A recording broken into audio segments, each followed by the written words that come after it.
ועכשיו, שמחתי להציג הרב ד"ר צבי הרש ויינרב, לשעבר סגן נשיא ארגון ה-OU באמריקה, האיגוד האורתודוקסי של קהילות היהודיות בארצות הברית. בתוקף תפקידו של הרב, הוא משמש כיועץ בכיר למנהיגי קהילות באיגוד, הוא מתפקד כשגריר מטעם האיגוד ונושא לקהילות רבות ובתי כנסת רבים גם מסביב לעולם, לא רק באמריקה. בכל רחבי ארצות הברית הוא מייצג את האיגוד בכנסים, בפורומים שונים, בכל רחבי העולם. נושא מאוד מעניין, אנחנו מאוד מעריכים את זה שהסכמת לדבר על זה. הרב ויינרב הוא גם העורך האחראי של התלמוד הבבלי בהוצאת כהן. תודה רבה.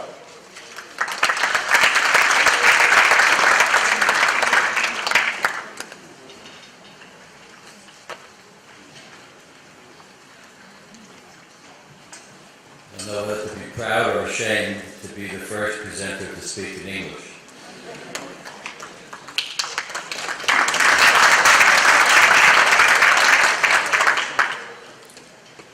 It's interesting to me that so far we've covered the topic from many, many angles: halachic, archaeological, scientific, chemical, biochemical, marine, etc. What I'd like to do is to bring into focus the Tam HaMitzvah, the reason why we wear tzitzit, and the reason why we have Tekhelet. And the reason is not the esoteric one. It is spelled out specifically in Parshat Tzitzit, in the selection at the end of Parshat Shlach, where we read about the mitzvah for the first time.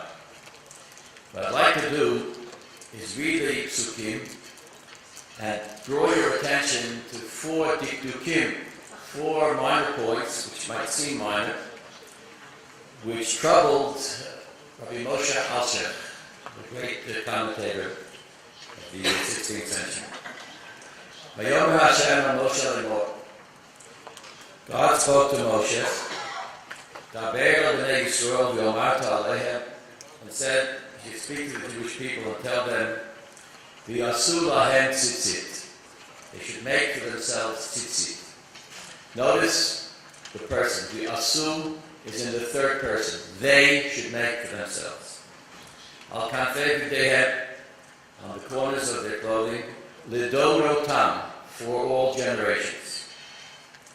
V'natnu, and they should make, we're still in the third person, al tzitzit hakanaf, on the corner where they make the tzitzit, Tekhelet. That's what we've been talking about. The string of Tekhelet. V'haya lachem. Lachem is the second person. Notice the shift. V'yasu lahem in the third person. V'natnu in the third person. And once the word Tekhelet is mentioned, we see a shift from the third person to the second person. From them to you. V'haya lachem b'tzitzit. Uritem oto, you should see it. Uzachartem, and you should remember it. Kol mitzvot Hashem, all of God's mitzvot. Va'asitem otam, you. Again, the second person should perform these mitzvot. V'lo taturu acharei v'afchem v'acharei nechem. Do not stray. Do not wander. Do not be misled by your heart, or by your hearts, or by your eyes. Asher atem zonim acharihem, l'man tizkuru, va'asitem es kol mitzotai. Because of this experience of the tzitzit / Tekhelet, you should perform the mitzvot, v'hiyitem kedoshim lelo kechem, and you should be kedoshim. The Alshich has 12 dikdukim, but I want to focus on just 4 of them. Number 1, I already did. This shift, pre-Tekhelet, it's the third person. Post the word Tekhelet, it is the second person. Number 1. Number 2, while we are in the third person, pre-Tekhelet, it is the Dorotam for all generations. After the word Tekhelet, there's no mention anymore of the Dorotam. It's not all generations, but perhaps only certain times through the history of the Jewish people. That's number 2. Number 3, what is this V'hiyitem kedoshim elokechem? Every mitzvah makes us kadosh. Asher kiddishanu b'mitzvotav v'tzivanu. And not by every mitzvah in the Torah does it say V'hitem Kedoshim. What is it about the mitzvah of tzitzit/Tekhelet that makes us holy? And finally, Acharei levavchem v'acharei nechem. Do not go astray, not be misled by your hearts or by your eyes. The sequence should be the reverse. First your eyes, ayin roeh, you see something which tempts you, and then your heart, halev chomed. Your heart responds to the sensory input of the eye, and you desire whatever it is that your eyes have seen. But the sequence in the text is the reverse. First your heart, then your eye. What is this all about? Ask the Yahshua. I'm going to propose an approach. You might think that it is a homiletic approach, but so be it. The approach is based upon two fascinating psychologists in the early history of the field of psychology, and I did not mention that among the many hats that I wear, I have a doctorate in psychology as well. And Dr. Sperman already pointed out that what we're experiencing today is how difficult it is to stay narrowly in one subject. We begin with Torah and we end up in biochemistry. Well, now we're ending up in psychoanalytic psychology.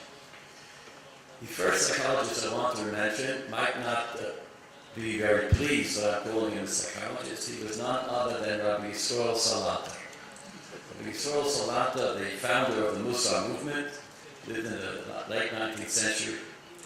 And he is intrigued with the concept of the Yetzer Hara, the evil urge that is within each of us. The evil urge is that which tempts us, the temptations of life. Mortal man and mortal woman are all exposed to the temptations of life, which the Torah tells us not to be misled by these temptations.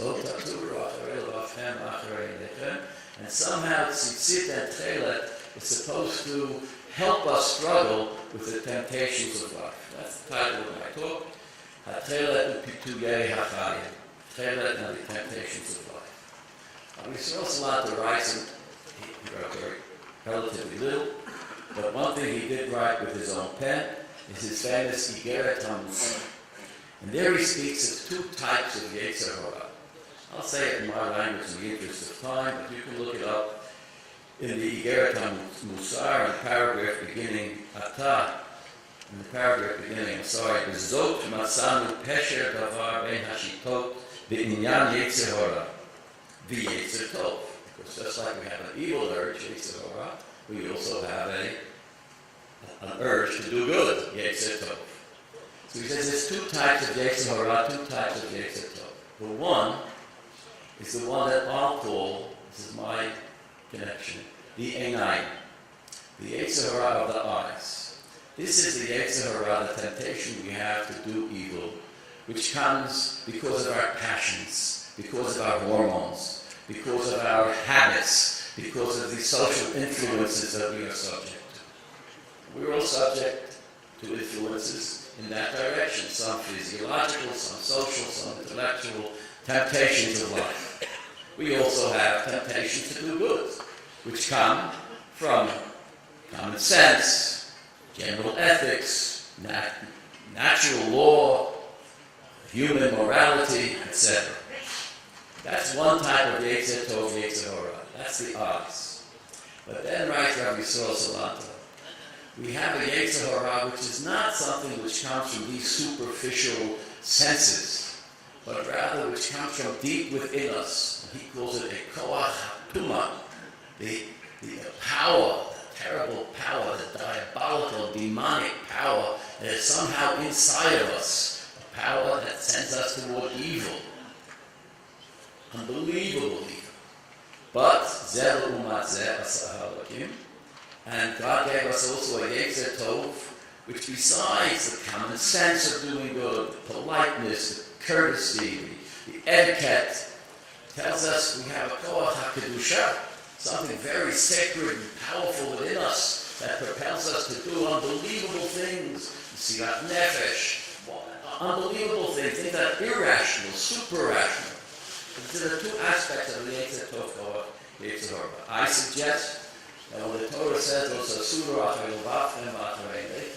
Levavchem means the Lev Ha'even, which is inside of us, the Koach HaTumah, what Rabbi Tzvi Hersh speaks, or the Koach HaKedusha, of which Rabbi Tzvi Hersh speaks, the Lev Tov, the Lev Basar, the reformed Lev, Hasirosi, the Lev Ha'even, Yisrachem, Nosati Lachem, Lev Basar. So we have two types of Lev, the Lev Even, Koach HaTumah, Yetzer Hara, and the Lev Basar, which is the Koach HaKedusha within us. But that's number one. That's much more powerful and basic and intrinsic to the human being than the superficial Inamim. That's also Surah Acharei first, and then Acharei Nechem. The Alshich HaKadosh himself points out that it's only before the word Tekhelet is mentioned that we have the Dorotam, because the Lavan, the white threads of the tzitzits the Jewish people had from Matan Torah till this very day. Well, wear tzitzis. We hope every Jewish male wears tzitzis. We'll wear at least the white tzitzis, but that's the Dorotam. Tekhelet, it's not a Dorotam. For hundreds of years, many hundreds of years, 1,000 or more years, we didn't have Tekhelet. So only Lavan, only the white threads are pre-Tekhelet, the Dorotam. If the Tekhelet you don't have it. The Einayim, the superficial Yetzer Hara, of which I spoke, that is best represented by speaking to people in the third person. The Asulahem, the Nasnuah tzitzis, they, because that's superficial. When we speak of it in the third person, we speak much more superficially of those temptations of life which have to do with the senses, and are not coming from deep within, from the Yetzer Hara, Yetzer Hara in us. But once the word Tekhelet is mentioned in the Parsha, Tzir Tekhelet, then it's V'haya Lachem, then it's for you, second person. You meaning the deep you, the inner you, the inner self, the Koach HaTumah of the Yetzer Hara, and the Koach HaKedusha of the Yetzer Tov, which is deep within you, not within them, but within each and every one of you. We go further in the Sukkah. The man Tizkuru, the purpose is a dual purpose then. Is a purpose of the Lavan. Lavan, white, is always superficial. White is uncolored. Tekhelet is colored, it's deep blue. The other psychologist that I want to mention, is Carl Jung, famous psychologist who was unfortunately numbered among the great Sonei Yisrael. But he was a very wise man, and he had some deep insights. And he insisted that man is not white. Inside, man is blue. There's a color inside man, a deep color. And Tekhelet is deep. And notice that Tekhelet is the blue color, or purple, or whatever color it is. The Tekhelet color is deep, according to Chazal, in two ways. If you look at the Medrash Rabbah, the famous saying of Rameir, Tekhelet is Doma l'Rokia l'Kisei HaKavod, but that's one girsa. The girsa in other places, in the Medrash Rabbah and Pashas Naso, is Tekhelet Doma l'Esev, the Esev Doma l'Yam Doma l'Rokia Doma l'Kisei HaKavod. That's one of all these associations I suggest. That Rabbi Meir, in his version in Pashas, in Medrash Rabbah, Pashas Shalach, is only talking about the Yetzer Tov aspect, the Koach HaKedusha, the depth, which is signified by the way Tekhelet blue associates with Rakia and ultimately with Kisei HaKavod.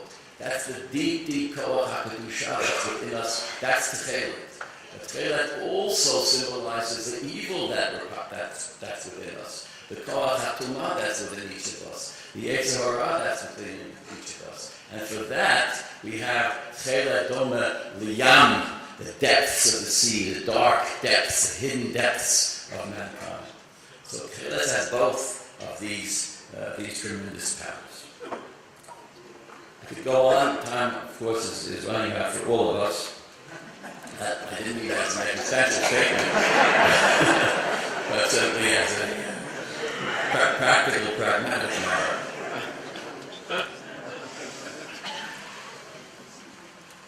My good friend is here in the audience with me. David pointed out to me something which troubles us all. And I heard this in Ari Greenspan, Dr. Greenspan called it a few moments ago. Why are we not all wearing Tekhelet? Why is there such resistance to Tekhelet?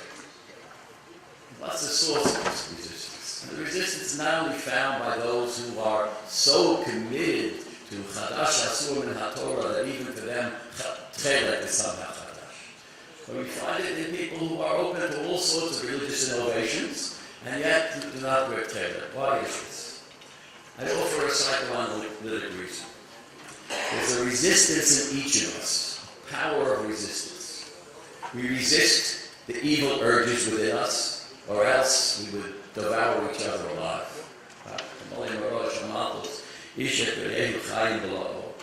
We repress that, but we also repress the sublime. The fascinating concept in Jungian psychoanalytic literature is a tendency to repress the sublime. Just as we repress evil, the Yetzer Ra, we repress the Yetzer Tov in the second sense of Rabbi Tzvi Hersh Weinreb.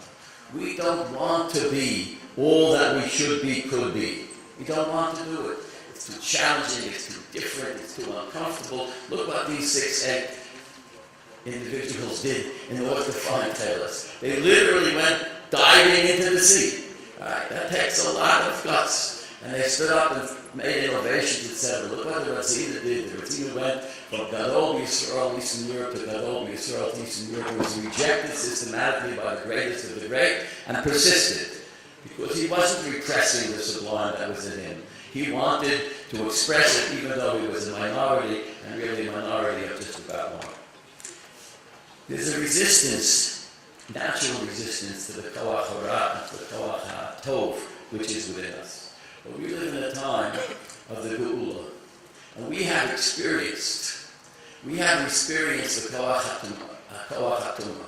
We have experienced as a people in the Shoah, in the horrible Holocaust, the evilness of evil, the Koach HaTumah, the Yetzer Hara in its most diabolic form. And what should be our reaction to it? Our reaction to it should be to elevate ourselves to the Koach HaTov, to the Koach HaKedusha in its most angelic and sublime form. And that is what Tekhelet represents to me. Tekhelet represents to me the assertion that we are going to do the mitzvah which is at the root of our being, which is the Koach HaKedusha that's within us. And that's going to be the counterweight to the Koach HaRa that is out there in the world still, and that we as Jewish people have suffered from. That is the ultimate meaning of the process, the tahalich that we are undergoing now. The tahalich of Geula. Tekhelet is part of the Geula, as the Ratzin Rebbe, a Polish Hasidic Rebbe, saw 130 years ago. And that's what we have now as we proceed with Tekhelet and Eiseh L'Yam, Meyam L'Rakia, L'Kisei HaKavod.